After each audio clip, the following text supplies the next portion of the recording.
आत्मा ही परमात्मा का स्वरूप है, वो नष्ट नहीं होती, वो बस शरीर बदल लेती है। तो जो पाप कर्म पिछले शरीर से किए गए थे, उसे नया शरीर क्यों भोगता है, उसे वही शरीर क्यों नहीं भोग लेता? इसके अलावा आत्मा परमात्मा का स्वरूप है, तो हमें वो बुरे कर्म करने के लिए क्यों नहीं रोकती? आत्मा क्या रोल है महाराज? आप अपने आत्म स्वरूप को जानते हैं? नहीं जानते ना, इसीलिए आपसे गलती होती है, क्योंकि आप अपने आत्म स्वरूप को न जान करके शरीर से तदात्म कर लिए हैं, मैं पुरुष हूं। ऐसा है ना? जब आप शीशा देखते तो यही तो लगता मैं हूं, तो आत्मा को भूल गए, मतलब परमात्मा को भूल गए। बस यही भूल माया में फंसा दिया। अब जो आप पाप करते हैं तो आपके शरीर की एक सीमा है, 100 वर्ष, 70 वर्ष, 80 वर्ष। अब मुकदमा यहाँ अपने 10-10 वर्ष नहीं चलता। छोटी अदालत है, कई अदालत है। तो आज आपने अपराध किया, हत्या की, तो आज ही फांसी में थोड़ी चढ़ा दिए जाओगे। 10 वर्ष मुकदमा चलेगा, तो 20 वर्ष मुकदमा चले, इसके बाद उसका निर्णय हो।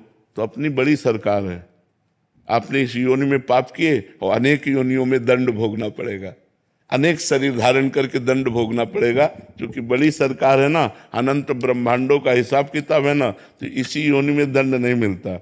इस योनि में खूब आराम से पाप कर लो, आपको जो दंड मिलेगा वो अन्य योनियों में मिलेगा, अगले जन्मों में मिलेगा। अब इस योनि में आपको पुण्य कर लो, उसका फल अभी नहीं मिलेगा, वो आगे मिलेगा। जैसे हमने पूर्व में पाप किए तो अब हमें भोगना पड़ रहा है, पूर्व में पुण्य किए तो वो अब मिल रहा है। लेकिन अब आप कर्म कर रहे हैं और पूर्व का पुण्य चल रहा है तो चकाचक आनंद है। अब पुण्य कर रहे हैं लेकिन पूर्व पाप चल रहा है, बड़ा दुख, बड़ी परेशानी, बड़ी समस्या है। इसीलिए लोग समझ नहीं पाते कि धर्मात्मा पुरुष दुखी है और पापात्मा सुखी है। इस निर्णय को नहीं समझ, ये हमारा भगवान का कानून है, इसलिए भोगना पड़ता है, अन्य जन्मों में भोगना पड़ता है। यहाँ तक कि भीष्म जी सरसैया पर पड़े हुए हैं, उन्होंने कहा प्रभु इस जन्म की बात क्या, मैं 70 जन्मों को देख रहा हूं, कोई पाप नहीं किया ऐसा जिसके परिणाम से मुझे सरसैया पर 6 महीना लेटना पड़े। तो भगवान ने कहा और आगे बढ़ो, 100 जन्म के बाद आपने पाप किया था। तो इतना हमारे प्रभु की अदालत में थोड़ा रजिस्टर लेट खुलता है, लेकिन जब खुलता है तो राय पाई का हिसाब होता है। वहां किसी घूस की या किसी भी तरह की चूक नहीं होती, वो करेक्ट उसको दंड मिलेगा।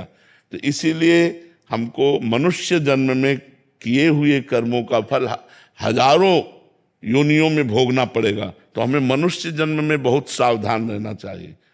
पशु पक्षी की योनियों के किए हुए कर्म केवल भोग होते हैं।